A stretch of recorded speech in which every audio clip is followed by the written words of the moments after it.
السلام علیکم پاکستان اور شہری سندھ کی عوام. کل بلاول بھٹو نے وہ بات کر دی جو ہم اتنے دنوں سے کہہ رہے ہیں.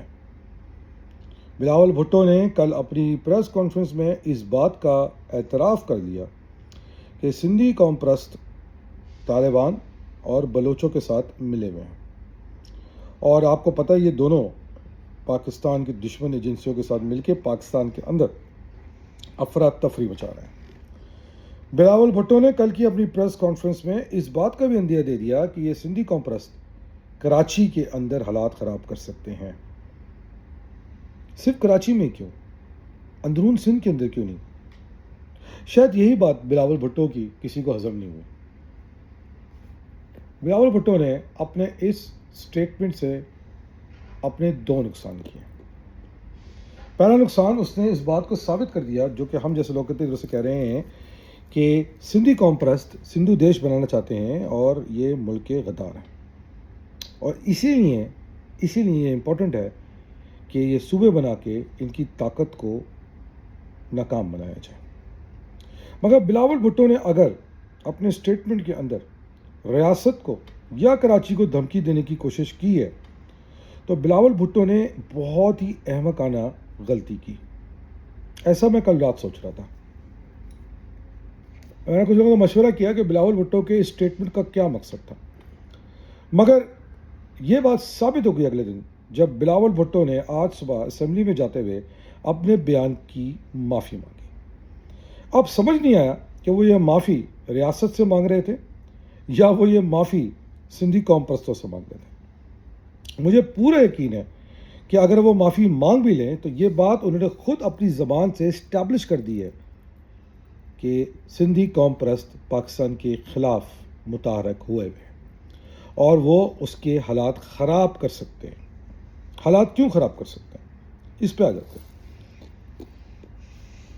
مسلسل یہ بات سننے میں آ رہی ہے کہ اگر صوبے کی بات کی تو پاکستان کے حالات خراب ہو جائیں گے. کیا ریاست کو بالکل اسی طرح دھمکی دی جا رہی ہے؟ یہ احسان جتایا جا رہا ہے کہ جس طرح بے نظیر کی شہادت کے بعد آصف علی زرداری نے پاکستان کھپے کا نعرہ لگا کے کیا تھا. بھیا اس وقت تو مجبوری تھی، 2008 تھا، ایک اتفاق تھا، بے نظیر محترمہ چلی گئی تھی، لوگ تیار نہیں تھے. مگر اس دفعہ کوئی مجبوری نہیں ہوگی، یہ میں آپ کو بتا دوں. ریاست بھی تیار ہے اور شہری سندھ کی عوام بھی تیار ہے. دیکھیں بھائی، میں بار بار اپنے سندھی بھائیوں کو ایک بات سمجھا رہا ہوں. 5000 سال کی تاریخ جو بھی تمہاری ہے اس میں تمہارا بہت پھیٹا لگا ہے. کیوں چاہ رہے ہو کہ دوبارہ پھیٹا لگے؟ ہمارے بڑے بوڑھے یہ کہتے تھے کہ ایک ملٹری کا ٹرک گاؤں میں کھڑا ہو جائے نا، سب کی پتلونیں گیلی ہو جاتی ہیں. اور تواتر کے ساتھ یہ بار بار دیکھا ہے. تو ریاست کو دھمکانا کر دو بند. اور اگر کسی نے کسی قسم کی کوئی ڈرامے بازی کرنے کی کوشش بھی کی تو آپ کو پتہ ہے جہاں پاکستان کے 2 صوبوں میں کتا مہار مہم چل رہی ہے وہاں ہو سکتا ہے اندرون سندھ میں بھی شروع ہو جائے. اور شاید اسی لیے آپ یہ دیکھیں کہ کتنے سندھی قوم پرست لیڈرز جو ہیں وہ پاکستان سے باہر ہیں یا آگے پیچھے ہونے کی تیاری کر رہے ہیں. بہرحال سمجھنے کی بات یہ ہے کہ پاکستان کی ریاست کو اس کی ترقی سے روکنا پاکستان کے ساتھ غداری. اور میں یہ یقین سے کہہ سکتا ہوں کہ سندھی قوم پرست یہ غداری اس لیے کر رہے ہیں کیونکہ وہ نہیں چاہتے کہ شہری سندھ ترقی کرے. یہ وہ ہندوستان کے ایما پہ یہ باتیں کر رہے ہیں کیونکہ ان کو پتہ ہے کہ اگر شہری سندھ ترقی کر گیا تو پاکستان کی ریاست ترقی کرے گی. پاکستان کی ریاست ترقی کرے گی، معاشی طریقے سے پاکستان کی فوج کو اس کا فائدہ ہوگا. پاکستان کی فوج نے دنیا میں اپنے جھنڈے گاڑ لیے ہیں. اب معیشت میں جھنڈے گاڑ کر پاکستان کو نمبر 1 پہنچانے کی پوری کوشش اور پوری صلاحیت رکھ سکتی ہے اس خطے کے اندر. مگر ظاہری بات ہے ان کس کو تکلیف ہوگی؟ پاکستان کی ریاست کی ترقی سے پاکستان کے دشمنوں کو اور ان کے اعلی کاروں کو جو پاکستان میں رہ رہے ہیں. میں پاکستان کی ریاست سے اپیل تو نہیں، ان کو ایک تجویز دوں گا. آج مجھے بلاول بہت پریشان نظر آیا. اس کی شکل پہ بہت فکر ہے. اس کی سیکیورٹی کا انتظام کیا جائے. کہیں یہ نہ ہو کہ کوئی سندھی قوم پرست غصے کے اندر کوئی ایسا قدم اٹھا لے. بہرحال سوچنے کی بات یہ ہے کہ پاکستان کے اندر جب بھی کوئی ترقی کی بات آتی ہے، چاہے SIFC کی، چاہے کنالوں کی، چاہے پرائیویٹائزیشن کی، اور اب چاہے صوبوں کی، سب سے زیادہ چراند سندھی قوم پرستوں کو ہوتی ہے۔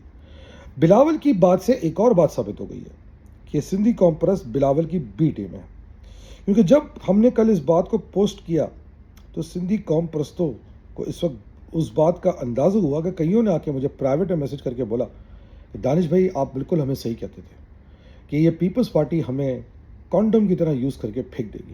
آج ہم کانڈم جیسا فیل کر رہے ہیں۔ خیر، کانڈم نہ بنے، بالکل بھی اپنے آپ کو کبھی بھی کسی کو استعمال نہ کرنے دیں۔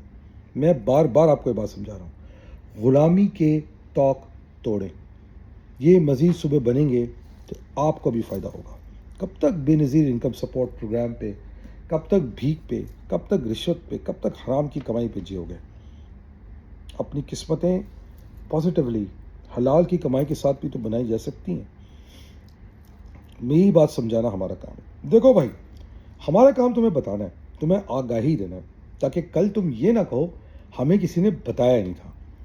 کیونکہ اگر آپ کو کوئی چیز نہ پتہ ہو تو اس کی تو معافی ہے، مگر اگر آپ کو کوئی چیز پتہ ہو اور پھر آپ وہ گناہ سرزد کریں، اس کی معافی نہیں ہے۔ میں جیسے جیسے ولاگ ختم کرنے جا رہا ہوں، اس وقت کئی سندھی قوم پرستوں کے خلاف آپریشن چل رہا ہے۔ تمہارے لیڈر پاکستان سے بھاگے ہوئے ہیں۔ پیپلز پارٹی نے تمہیں ڈمپ کر دیا ہے، تمہیں دہشت گرد کہہ دیا ہے۔ میں غریب سندھی قوم پرستوں کو یہ بات سمجھا رہا ہوں، استعمال مت ہو۔ آؤ ریاست کے ساتھ مل کے، شہری سندھ والوں کے ساتھ مل کے اس صوبے کے اندر مزید ایڈمنسٹریٹو یونٹ بنا کے پاکستان کو اور اس صوبے کو مضبوط کریں۔ تمہارا بھی فائدہ ہے، ہمارا بھی فائدہ ہے۔ 5000 سال میں پہلی دفعہ تمہیں غلامی کے توق توڑنے کا موقع ملا ہے۔ اس موقع کو جانے مت دینا۔ دانشکاری کو اجازت۔ پاکستان زندہ باد، پاکستان آرمی زندہ باد۔ اللہ حافظ۔ صوبے تو بنیں گے، چاہے تم کچھ بھی کر لو۔ اور بلاول، اپنا خیال رکھنا میرے چھوٹے بھائی۔ اللہ حافظ۔